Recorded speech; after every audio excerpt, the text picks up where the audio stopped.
Assalamualaikum warahmatullahi wabarakatuh dan salam sejahtera. Saya harap semua pelajar dalam keadaan yang sihat untuk meneruskan pelajaran pada kali ini. Topik hari ini sangat senang.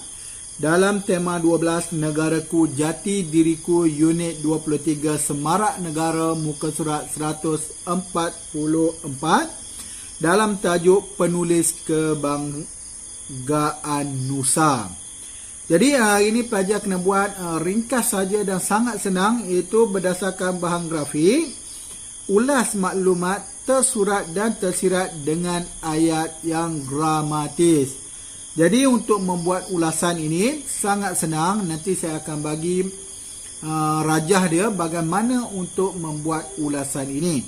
Jadi kita tengok test muka surat 144 sebelum kita pergi kepada aktiviti, iaitu mengenai latar belakang seorang penulis kita, iaitu Ahmad Fadlil bin Muhammad Fakhrul Razi.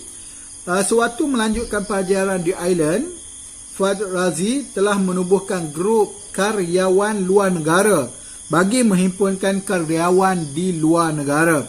Jadi Fadl Razi ini telah mengumpulkan kumpulan karyawan Malaysia dekat luar negara untuk mengumpulkan karya mereka. Okey, karya-karya yang dihasilkan dekat luar negara. Mereka berkarya bagi menyemarakkan semangat patriotik dalam diri masing-masing. Walaupun Fuad Razi berkelulusan dalam bidang perubatan, namun minatnya yang mendalam dalam bidang sastra menyebabkan beliau sentiasa menghasilkan pelbagai genre penulisan. Jadi nama sebenar beliau adalah Ahmad Fadli bin Muhammad Fakhrul Razi. Nama pena Fadl Razi. Tempat lahir Kuala Lumpur pada 1 Mac 1984. Pekerjaan beliau adalah pegawai perubatan. Jadi biasanya orang Malaysia kalau pergi Island dia akan belajar perubatan lah. Tempat bertugas adalah Hospital Sultanah Nur Zahirah dekat Kuala Terengganu. Pendidikan dia adalah Sekolah Kebahasaan Tok Jiring dekat Terengganu, kemudian Sekolah Alam Shah, antara sekolah cemerlang juga di Kuala Lumpur, kemudian College Mara Banting, Selangor, dan Royal College of Surgeons Island pada tahun 2004 sehingga tahun 2009. Jadi dalam bidang penulisan, beliau banyak menerima anugerah-anugerah. Antaranya pada tahun 2000 beliau menerima anugerah hadiah sastra siswa bin Rakyat Enigma Dunia dalam kategori cerpen. Kemudian tahun 2006 beliau mendapat hadiah utama puisi hadiah sastra kumpulan utusan tahun 2005. Kemudian 2007 beliau dapat hadiah utama puisi. Tahun 2008 pun sama mendapat hadiah utama puisi. 2009 sama, 2013 dan 2015 beliau mendapat hadiah sastra Perdana Menteri, hadiah sastra Perdana Malaysia tahun 2014, dan pada tahun 2015 juga beliau mendapat tempat pertama sayembara Institut Terjemahan ITBM Pena dan Berita Harian tahun 2015 dan Pasca Sejarah kumpulan cerpen. Jadi walaupun beliau merupakan seorang doktor perubatan, tetapi beliau banyak menyumbang kepada penghasilan penulisan-penulisan kreatif di Malaysia. Seterusnya kita tengok bagaimana untuk membuat ulasan daripada bahan grafik. Okey, yang pertama adalah bahan grafik ini pelbagai. Okey, dia ada gambar raja, dia ada foto, ilustrasi, kartun, iklan, jadual, poster dan sebagainya. Sangat banyak jenis bahan grafik. Okey, tetapi cara ulasan dia hampir sama sahaja. Okey, pertama bagaimana nak buat? Pertama sekali, pelajar dikehendaki meneliti bahan grafik dan kena faham maklumat yang disampaikan oleh bahan grafik tersebut. Pertama, teliti dan faham maklumat. Okey, yang kedua adalah pelajar dikehendaki menganalisis bahan grafik dan catat. Okey, yang kedua, analisis dan catat.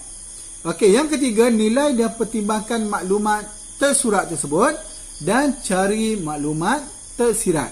Okey, biasanya tersurat ni dia tak panjang. Okey, dia sikit dan kita kena cari isi tersirat untuk melengkapkan maklumat secara tersurat tersebut. Okey, kemudian cara nak bina dia macam kerangan juga, iaitu dia ada pendahuluan, dia ada isi tersurat, dia ada isi tersirat dan dia ada juga penutup. Okey, yang ini adalah yang paling penting. Jadi kita tengok contoh ulasan bahan grafik.